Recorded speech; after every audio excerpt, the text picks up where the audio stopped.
नमस्कार दोस्तों, स्वागत है आप लोग का एक बार फिर से द आई आर शो में। तो दोस्तों, अब तक आप लोग इस तरीके से पूरी तरीके से जान चुके होंगे कि रशिया ने जो है यूक्रेन के ऊपर वॉर छेड़ दी है और वो काफ़ी अंदर तक जो है उसके घुसता जा रहा है रशिया, और उनके काफ़ी जो उनका जो नेवल बेस है और तमाम चीज़ों को बर्बाद कर चुका है। बहुत बड़ा एक थर्मल प्लांट था यूक्रेन का, उसको भी वो बर्बाद कर चुका है। और जो स्क्रीन पे आप तस्वीरें देख रहे हैं वो यूक्रेन की जो अंदर जो काफ़ी जो हमले किए गए हैं उन्हीं की तस्वीरों में से एक तस्वीर है।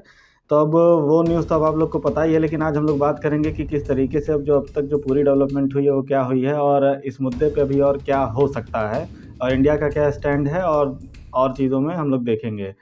तो जैसा कि अब आप लोग यहाँ पे स्क्रीन पर जो मैप देख रहे हैं वो देख ही रहे हैं कि रशिया किस तरीके से, जैसे कि जो आप राइट साइड में जो आप न्यू रशिया का जो आप सर्किल देख रहे हैं, रशिया इस हिस्से पे पूरी तरीके से मान के चलिए कि आप ये काबिज़ हो चुका है। इनकी जो सेना है वो भी यहाँ एंटर कर चुकी है और कहीं न कहीं अब देखने में ये लग रहा है कि रशिया यूक्रेन के 2 हिस्से करने वाला है, एक ईस्टर्न यूक्रेन और एक वेस्टर्न यूक्रेन।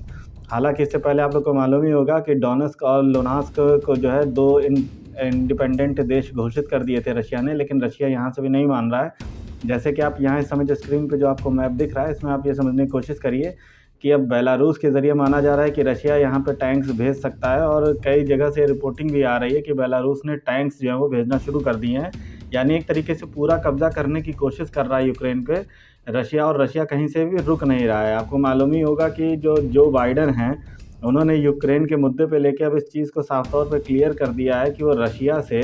यूक्रेन के मुद्दे पे कोई युद्ध नहीं करने वाले हैं। हाँ, बस वो जो इकोनॉमिक सैंक्शंस हैं उनको और ज़्यादा बढ़ाने वाले हैं। तो अब ये इकोनॉमिक सैंक्शंस तो देखिए कोई बहुत ज़्यादा असर करने वाले नहीं हैं, क्योंकि देखिए आपको मालूम ही होगा कि जो यह रशिया है वो चीन के साथ मिल के अपनी साझेदारी को लगातार कई सालों से बढ़ाता जा रहा है, जो इस बात को बताता है कि कहीं न कहीं रशिया जो व्लादिमीर पुतिन है उनके दिमाग में बात पहले से चल रही थी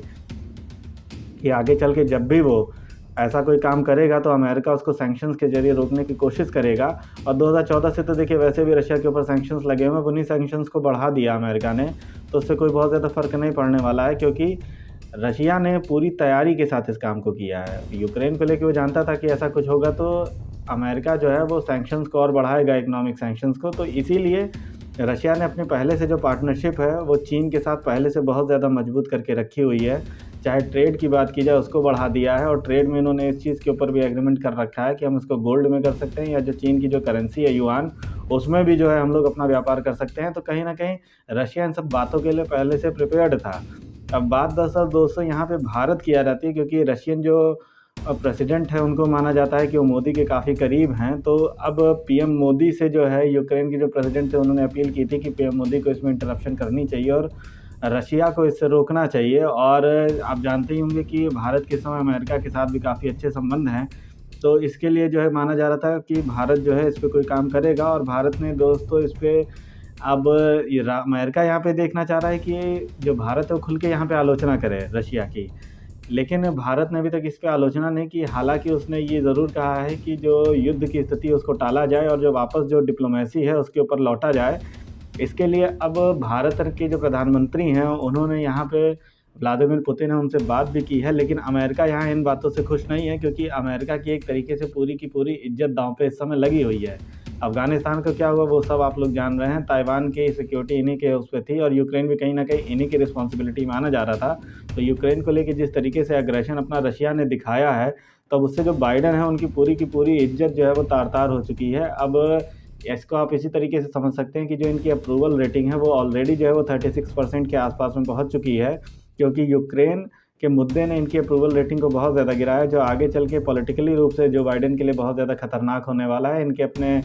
खुद के देश में। अब ताइवान को ले भी कहीं न कहीं अब माना जा रहा है कि ताइवान को भी इससे सबक लेने की ज़रूरत है कि अमेरिका उनके में कितना काम आएगा। और इसके बाद अब जब पीएम मोदी ने अपील की जो पुतिन है उनसे, तो अब ये माना जा रहा है कि उसमें कोई बहुत ज़्यादा जो है पुतिन ने इस पे ये कोई आश्वासन नहीं दे पाए पीएम मोदी को कि वो इससे पीछे हटेंगे, क्योंकि पुतिन का ये मानना है कि अब उनके पास कोई विकल्प नहीं बचा है, अब उनको यही करना था, इसके सिवा और कुछ नहीं करना था। तो अब इन सब चीज़ों में जो सबसे बड़ी जो यहाँ पे डेवलपमेंट अब हुई है दोस्तों, वो ये हुई है कि यूएनएससी में यूक्रेन के इशू को लेके इस समय वोटिंग होने वाली है, और यूक्रेन के लेके यूएनएससी में एक प्रपोज़ल भी लाया है अमेरिका, जहाँ पे उसका इरादा ये है कि वो कहीं न कहीं जो रशिया है उसको यूएनएससी से बाहर कर दे, और एक मजबूत प्रपोज़ल लेके आ रहा है। अब दिक्कत की बात ये है दोस्तों कि यहाँ यूएनएससी में प्रपोज़ल आएगा और रशिया चाहे तो उस पर वीटो भी कर सकता है। लेकिन दोस्तों वीटो कर देगा तो कहीं ना कहीं ये विश्व में एक मैसेज ये जाएगा कि कहीं ना कहीं रशिया जो है वो डरा हुआ है, क्योंकि वो जान रहा है कि इस मुद्दे पे कोई इसका साथ नहीं देगा। तो रशिया जो है उसने मदद की मांग की है इंडिया से कि वो कहीं ना कहीं इंडिया जो है अब रशिया का इस मुद्दे पे साथ दे। और दिक्कत की बात दोस्तों यहाँ पे यही है कि जहाँ एक तरफ रशिया ताइवान का पूरी तरीके से आइलैंड कंट्री मानता है और कहीं से भी उसकी इंडिपेंडेंस को नहीं मानता है चीन से, तो वहीं अब दूसरी तरफ वो ये भी चाहता है कि भारत जो है पूरी तरीके से सपोर्ट करे, क्योंकि यही रशिया जब इंडिया चाइना का जब क्लैश हो रहा था एलएसी पे और डोकलाम हुआ, आप जान रहे हैं कि अभी जो पैंगोंग त्सो लेक के पास जो झड़प हुई थी, इन सब चीज़ों के बाद जो है कहीं ना कहीं अब रशिया का ये चाहना कि भारत भी पूरी तरीके से साथ दे, तो कहीं ना कहीं इसको आप हिपोक्रेसी कहेंगे। लेकिन अब इसके बावजूद जो है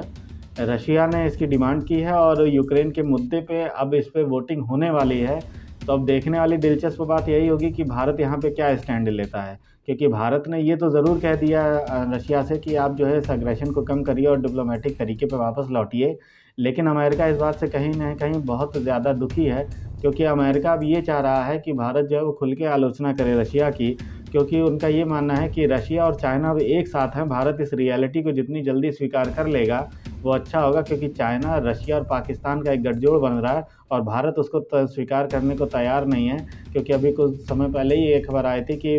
जो इमरान खान है वो विज़िट पे जाने वाले और इमरान खान की विज़िट हो भी चुकी है। तो अब ये माना जा रहा है कि अब कहीं न कहीं ये गठजोड़ जो है वो नया जो एक पॉलिटिकल ऑर्डर है वर्ल्ड का वो क्लियर होता जा रहा है, जिसमें रशिया, पाकिस्तान और चाइना जो है आपको एक तरफ दिखाई देंगे। तो अब यहाँ पे भारत के लिए एक बहुत बड़ी सोचने की बात है कि अब वो भारत जो है वो रशिया के साथ इंटैक्ट होके चले या अपने रिश्तों को एक नया आयाम देने की कोशिश करे। क्योंकि अभी भी आप जानते होंगे कि जो आपके 70% तक का जो आपका जो डिफेंस का जो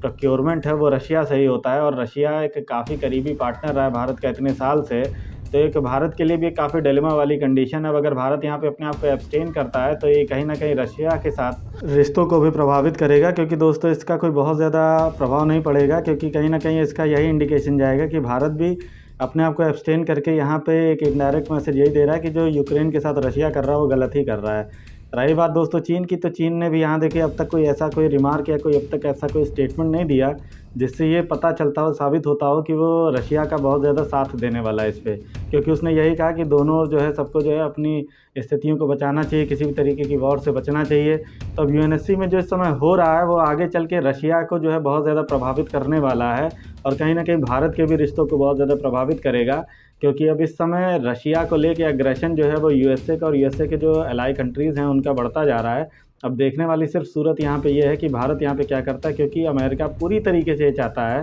कि कहीं ना कहीं अब जो इंडिया है वो अपना स्टैंड क्लियर करे। मैं अब ये जानना चाहता हूँ दोस्तों कि अब आप लोग को इस पर क्या सोचना है कि भारत को इस पूरे मुद्दे पे अब क्या करना चाहिए। आप लोग की दोस्तों जो भी राय हो, आप लोग अपनी राय जो है प्लीज़ कमेंट बॉक्स में शेयर करिए। वीडियो अच्छा लगा हो तो प्लीज़ लाइक करें, दूसरों के साथ ज़्यादा से ज़्यादा शेयर कीजिए। चैनल अच्छा लगा हो तो प्लीज़ जिन्होंने सब्सक्राइब ना किया प्लीज़ सब्सक्राइब करें। थैंक यू दोस्तों, thank you for watching the video. जय हिंद, जय भारत।